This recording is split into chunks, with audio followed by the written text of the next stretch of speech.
I'm Judy, and I'm here with Ground Crew News Flash. I'm here on the beautiful big island of Hawaii, and today we're going to be doing the third interview in our four-part series to bring you the latest news about the Star Visitors Sanctuary. Today we're going to be speaking with the founder of the Exopolitics Institute, Michael Salla, and he's going to be sharing with us the protocols for contact with our Star Nation visitors. So it should be very exciting. Greetings, Michael. Greetings, Judy. So we decided to document the progress of the project that is known as the Star Visitors Sanctuary. And so today I wanted to give Michael the opportunity to maybe share with us a little bit about how he first got involved with this project. And I know that that's how I first learned about the Star Visitor Sanctuary, was the beautiful videos that you put up. You did an interview with Uncle Robert, who owns this property here at Kalapana. Could you tell us about that? Well, what happened was I was approached by Gary Hoffeld, who said that Uncle Robert wanted to talk to me about a vision he had for establishing contact with extraterrestrial visitors. And so I met with Uncle Robert here at his compound and got to hear about what it was that he wanted to happen. And because they are in a unique position of actually being the custodians of this land which belongs to the Kingdom of Hawaii, the suggestion I had was that, well, they use the land for building something.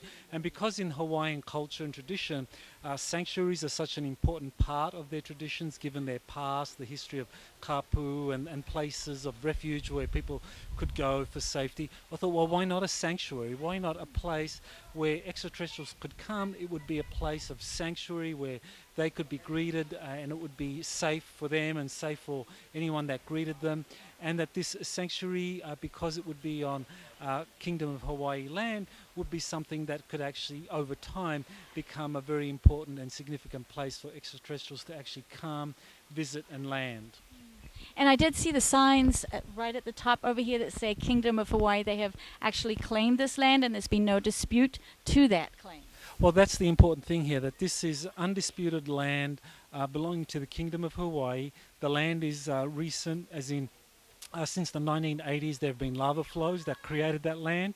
And so this land belongs to the Kingdom of Hawaii, and so it's sovereign land. And so that meant that it was only the second time in our history that sovereign land has been set aside for the purpose of creating a landing pad or a sanctuary for extraterrestrial visitors to come in peace and to meet with representatives of the community and to really introduce themselves to humanity.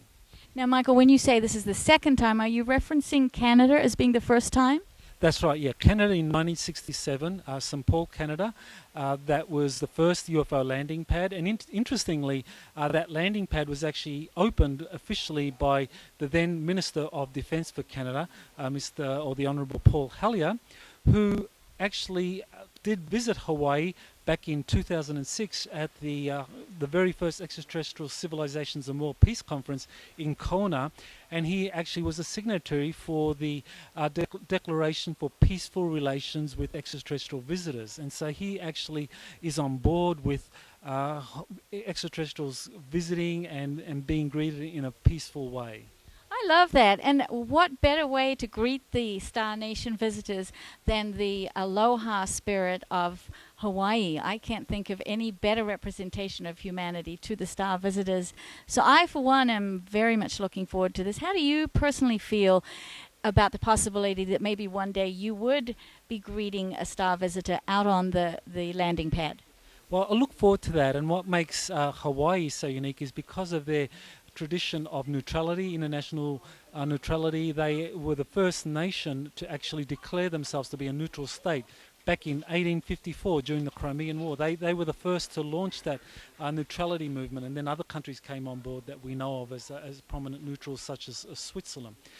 So this is very important, because my vision is that there will be many different types of extraterrestrial visitors from different star nations coming, and what I see myself and what my role is to be able to be balanced and fair-minded in terms of assessing and evaluating what each of them has to contribute to humanity, not to kind of jump on board and say, oh, the Pleiadians, they're the best for us and we should just deal with them and no one else. No, I think what all of the different star nations, they have something to contribute, and we need to kind of like look at them as potential allies, as being able to help us in various ways. And so we just kind of look at them as from the eyesight of neutrality, whereby we could see what can they do to help us move forward as a civilization, opening up to galactic citizenship. Well, they've certainly given messages to us on Earth that they would like to contribute advanced technologies to help us with cleaning up the pollution on the planet and things like this. And that's the part that I really welcome. Well, that's right. They have a lot of technologies, and there's always been a need for finding a suitable forum for these technologies to be shared and to develop and then eventually distributed to humanity. There have been a lot of free energy devices that have been developed by various inventors, but these haven't seen the light of day, or they've struggled greatly in getting out to the public arena. So hopefully what happens as the Hawaii Star Visitor Sanctuary move forward, and that there's a visitor center built and there's more resources made available for the sanctuary, that eventually we'll be able to kind of use some of these alternative energies, and maybe this will be something that the Star Visitors can help us launch and disseminate that to humanity. Now, yesterday I was standing out on the landing pad where we had the ceremony for the Star Visitors dedication, and there was a huge rainbow. It started right where the Star Visitors landing pad was and went entirely across the sky to the ocean down there at Kalapana. And I wondered if that was a sign from the Galactics that they were pleased with this particular possibility. So you never know. Well, I'm sure that they're watching us and they're watching everything that happens here, and they're probably looking for signs or looking for us to kind of reach a certain level of kind of understanding and being able to welcome Star Visitors without being in a place of fear. In the original interview I did with Uncle Robert, he actually emphasized this, that we needed to be prepared, that we just can't assume that, okay, we want to meet Star Visitors, why don't they show up? Well, there's a preparation process here.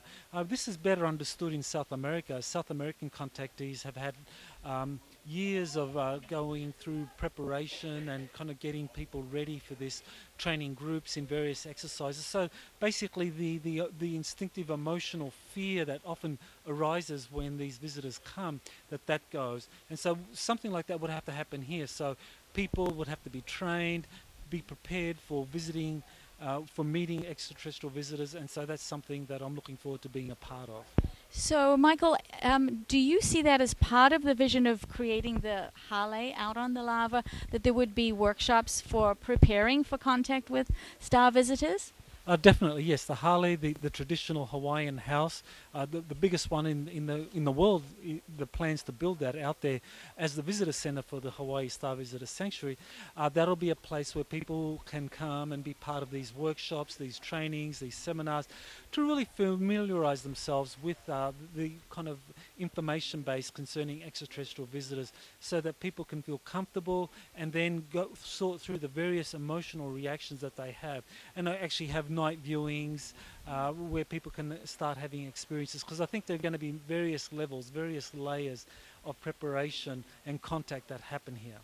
You know, I did a year ago, I was out on the lava right here with 3 other people, and we were returning from seeing the lava coming down the mountain. It was coming down into the ocean, it was flowing, and all of a sudden we saw a great light, and it was moving in an erratic manner that obviously it wasn't an airplane, it wasn't a boat, and it was hovering above the water right here. And it stayed there for about half an hour, and we just sat down and meditated and sort of experienced the energy that we felt. And it did feel like they were a peaceful, loving, it was a peaceful, loving presence. And so I was certainly trying to beam that kind of welcoming, loving energy back.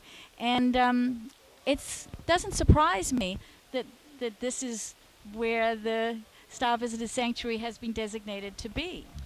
Thanks, Judi, for sharing that. That's amazing that you actually had that experience right by the sanctuary, because actually 4 different people, including myself, identified the land where the sanctuary is located, just kind of like intuitively, it's like, oh, this would be a good place for the Star Visitor Sanctuary to be.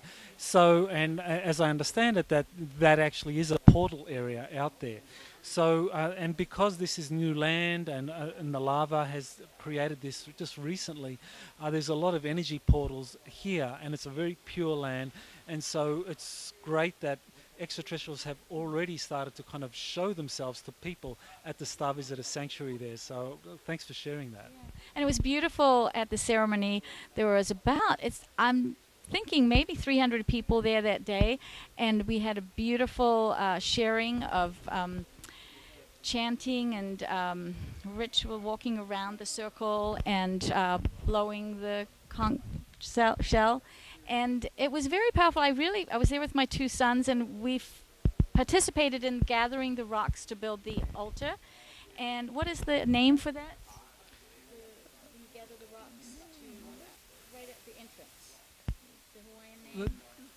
The What is that called? the ahu. Thank you, Ahu.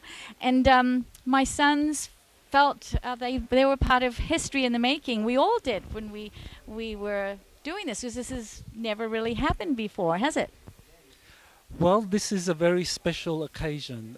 Just that dedication ceremony for the Hawaii Star Visitor Sanctuary. It was important that the Hawaii community and the local community got behind it, and we had the Hawaiians in terms of the Kingdom of Hawaii representative there, basically being a part of that launching ceremony, and a lot of people who aren't native Hawaiians that came. I mean, the bulk of the up to 300 people that were there were non-Hawaiians, and that just shows just how the local community is embracing this initiative, and it's inspiring people from around the world to come and just to be part of this, because there's something historic unfolding here, and it brings together so many different rich traditions, and so we're really grateful that for the Hawaiian Kingdom to be the official sponsors, because without them this wouldn't be possible. And Uncle Robert and the nobles and the Minister for the Interior, Naliko, and the Prime Minister's office, Henry Noah, all of these people that are part of the reinstated Kingdom of Hawaii have given this project their blessing and their support, and so we're really very grateful to all of them. Thank you. Mahalo. And we're on the next phase now of what happens from here. How does this vision continue? And I know that you recently put together the protocols for the galactics to land and meet with us. And who were those protocols given to? Well, thank you, Judy. Well, those protocols, these are Star Visitor protocols. Basically, how would people respond to extraterrestrials appearing and landing? You know, what is in place to guide the community to deal with that kind of really amazing event. So the protocols, there's 7 of them that have been developed. They were drafted. I drafted them and then submitted them to the various dignitaries in the Hawaiian Kingdom.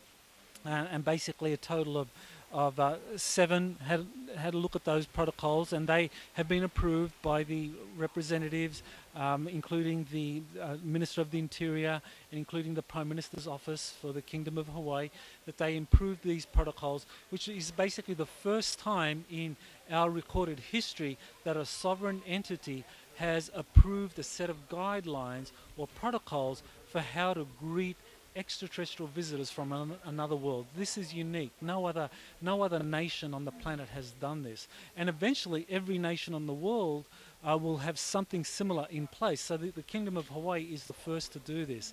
And it basically goes through the various ways in which a close encounter can happen, using the protocol or using the classification system that was developed first by Dr. Alan Hynek, who was the Project Blue Book consultant for the Air Force, and he went through the 3 different close encounter scenarios, and people know this through the movie Close Encounters of the Third Kind, which is where an extraterrestrial visitor is actually sighted. So this comes up with a 4th category, which is an actual meeting with the extraterrestrial visitor. So the protocols actually describe the different types of contact, close encounter 1, 2, 3, and 4, and how these different encounters would be documented, how evidence would be compiled, how summaries would be put together, and how a full report would be written up in the case of a very significant close encounter of the second, third or fourth kind, and how the various steps that would be followed in submitting this to world bodies and making it available to the general public through the Hawaii Star Visitor Sanctuary website. Well, I want to thank you, Michael, very much for sharing all this wonderful insight with us today. And we're going to be meeting some other people that are coming together to support this beautiful vision. So, aloha.